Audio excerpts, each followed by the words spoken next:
नमस्कार मित्रों, मैं एसवी भारद्वाज आपका पुनः स्वागत करता हूं। दोस्तों, आज हम बात करने वाले हैं देवगुरु बृहस्पति के गोचर की। 2 जून से देवगुरु बृहस्पति परम उच्च अवस्था में प्रवेश करने जा रहे हैं। अपनी उच्च की राशि कर्क राशि में प्रवेश करने जा रहे हैं। धनु राशि वालों का वनवास खत्म होता है सही मायनों में, तथा ढैया निरस्त हो जाता है। ढैया का प्रभाव नगण्य रह जाता है, ये मैं आपको बताना चाहता हूँ। 1 जून तक दोस्तों अभी मिथुन राशि में रहेंगे देवगुरु बृहस्पति, और धनु राशि के लिए इसका क्या प्रभाव पड़ेगा कम से कम 31 अक्टूबर तक जानेंगे, क्योंकि अतिचारी हैं, स्पीड से चल रही हैं देवगुरु बृहस्पति। 31 अक्टूबर को यह जंप मार के सिंह राशि में प्रवेश कर जाएंगे और तकरीबन 2 महीने कुछ समय के लिए वहां पर रहेंगे सिंह राशि में, और फिर वापस वक्री चाल से चलते हुए कर्क राशि में प्रवेश कर जाएंगे और साल भर कर्क राशि में रहेंगे। अगले साल 2027 जुलाई अगस्त तक कुछ ऐसा गोचर रहेगा। तो जानते हैं देवगुरु बृहस्पति जो कि सबसे शुभ प्लेनेट है। दोस्तों, देवगुरु बृहस्पति को दोस्तों ऐसा समझे, कड़कती धूप में घनी छाया, वह वृक्ष की तरह घनी छाया देने वाले हैं, ठंडक देने वाले हैं। जिनकी कुंडली में देवगुरु बृहस्पति का गोचर, देवगुरु बृहस्पति की दशा कहें तो, जिनके बर्थ चार्ट में देवगुरु बृहस्पति की दशा महादशा जो कि 16 वर्ष की होती है, 50 वर्ष से पहले आ जाए तो वह व्यक्ति अपने आप को धन्य समझना चाहिए, क्योंकि सही मायनों में ये वो समय होता है जिंदगी का जब व्यक्ति को काफ़ी कुछ करना होता है, काफ़ी कुछ पाना होता है, उसकी कुछ हसरतें होती हैं, उसकी कुछ इच्छाएं होती हैं, उसको प्राप्त करना होता है। अगर गुरु की ये दशा 16 वर्ष की होती है, आ जाए यंग फेस में, तो व्यक्ति समझिए किस्मत वाला है, क्योंकि गुरु ज़्यादातर देखा गया है अच्छा ही फल देते हैं, भले अकारक ही क्यों ना हो, अकारक ही क्यों ना हो। अगर यह केंद्र त्रिकोण में है तो व्यक्ति को राजतुल्य सुख तक दे देते हैं, मान सम्मान देते हैं, धन धान्य देते हैं, प्रतिष्ठा देते हैं। गुरु आपके लग्न के मालिक है, सुख भाव के मालिक है दोस्तों, राशिपति हैं, पहले भाव के मालिक हैं और उच्च के हुए जा रहे हैं 1 जून के पश्चात। बहुत ही बेहतर स्थिति में, और इसका फलादेश जानिए, आपको इंतजार होगा क्या क्या फल आपको मिल सकते हैं, सुखद फल मिल सकते हैं, उसकी चर्चा करते हैं। चर्चा को विस्तार से जानने से पहले आपसे निवेदन करना चाहूँगा, अगर आप हमारे चैनल पर पहली बार आए हैं तो कृपया सब्सक्राइब कर लें। मैं एसवी भारद्वाज आपसे निवेदन करना चाहूँगा, बेल आइकन के बटन को भी दबाएं, यही गुजारिश है। और आप हमारे चैनल से रूटीन में डेली बेसिस पर ऑलमोस्ट वीडियोस धनु राशि की देखते रहें और ज्योतिष को जल्द सीख पाएंगे। देवगुरु बृहस्पति आपकी कुंडली में पहले भाव के और चतुर्थ भाव के मालिक हैं। दोस्तों, आपको बता दें, ये राशिफल चंद्र राशि के ऊपर तो आधारित होता ही है, परंतु लगन के ऊपर भी उतना ही आधारित है। अगर आपको अपना लगन मालूम है तो बहुत बढ़िया, आप लगन से देख सकते हैं। अगर लगन नहीं मालूम तो आप चंद्र राशि से भी देख सकते हैं, अपनी नाम राशि से भी देख सकते हैं। गुरु सुख भाव के चतुर्थ भाव के मालिक हैं, जहाँ पर शनि बैठे हैं। मैंने आपको बताया ढैया निरस्त, ढैये का प्रभाव खत्म। वो इसलिए क्योंकि अब देवगुरु बृहस्पति की दृष्टि में शनिदेव रहेंगे। देवगुरु बृहस्पति की 3 दृष्टियां हैं, पंचम, नवम और सप्तम दृष्टि। देवगुरु बृहस्पति अपनी नवम दृष्टि से शनि को प्रभावित करेंगे। शनि देवगुरु बृहस्पति के कहें तो कंट्रोल में रहेंगे 31 अक्टूबर तक, जब तक गुरु की दृष्टि है। और शनि के देखिए, गुरु की दृष्टि अपने भाव के ऊपर है, चतुर्थ भाव गुरु का है, अपने भाव को देखे और शनि को देखे। शनि धन भाव के और तृतीय भाव के मालिक हैं, जो कि पराक्रम का भाव होता है, छोटे भाई बहनों का, सिबलिंग्स का भाव होता है। गुरु का संबंध उससे होगा, शनि से होगा। तो जानिए दोस्तों इसका सीधा प्रभाव। धन आएगा, कुटुंब के साथ आपका अच्छा समय बीतेगा, आपकी उपलब्धियां बढ़ेंगी। द्वितीय भाव उपलब्धियों का है, एसेट्स का है।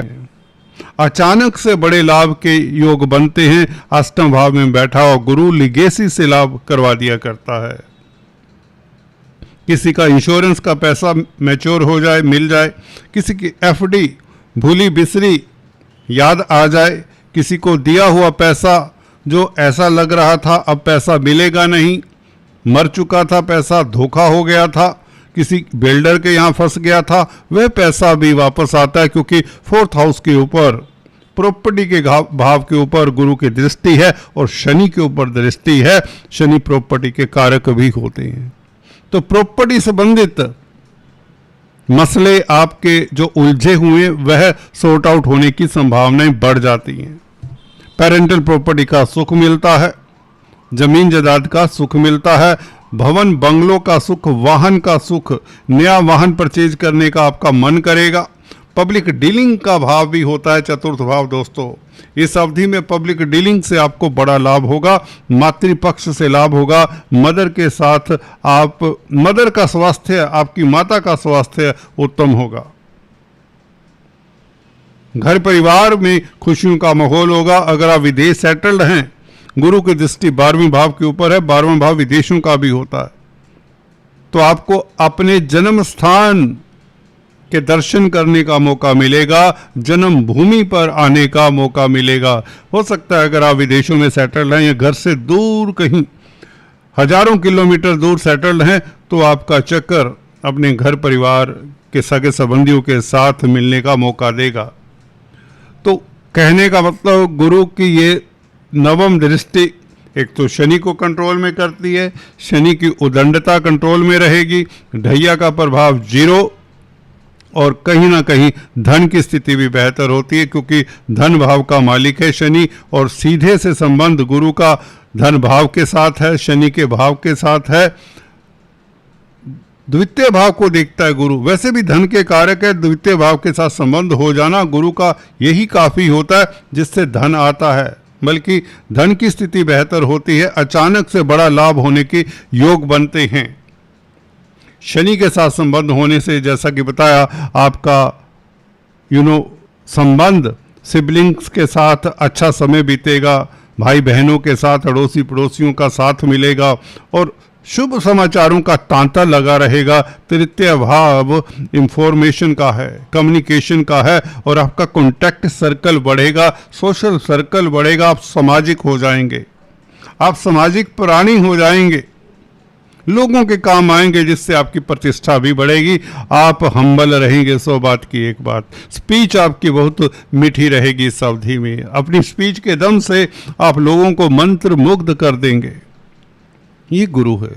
जी हाँ दोस्तों, गुरु का गोचर सर चढ़कर बोलने वाला है।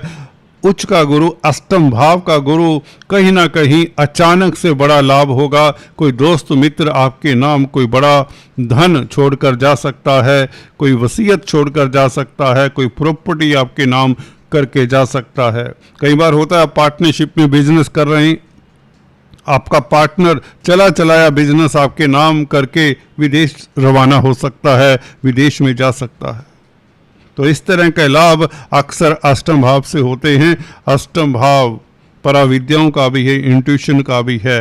पाताल का भाव कहलाता है। तो अगर आप ज्योतिषी हैं, एस्ट्रोलॉजर हैं, तो आपकी प्रैक्टिस बहुत फ्लोरिश करती है और आपकी भविष्यवाणी काफ़ी सत्य प्रतीत होती है। 12वें भाव के ऊपर प्रभाव आपका रुझान धर्म कर्म के प्रति भी हो जाता है। अगर आप हॉस्पिटल्स में कामकाज करते हैं, मेडिकल प्रोफेशन से हैं, तो आपको सफलता मिलती है, आपकी तरक्की होती है।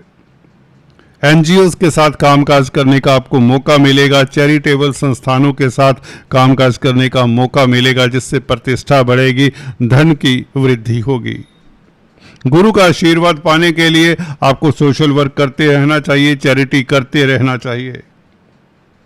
हॉस्पिटल्स में जाकर दवाइयों इत्यादि का सेवन वितरण करते रहना चाहिए, गरीबों के लिए दवाइयाँ देते रहना चाहिए। इससे गुरु प्रसन्न होंगे और आपको कहीं बीमारी के कारण हॉस्पिटल्स के चक्कर नहीं लगाने पड़ेंगे।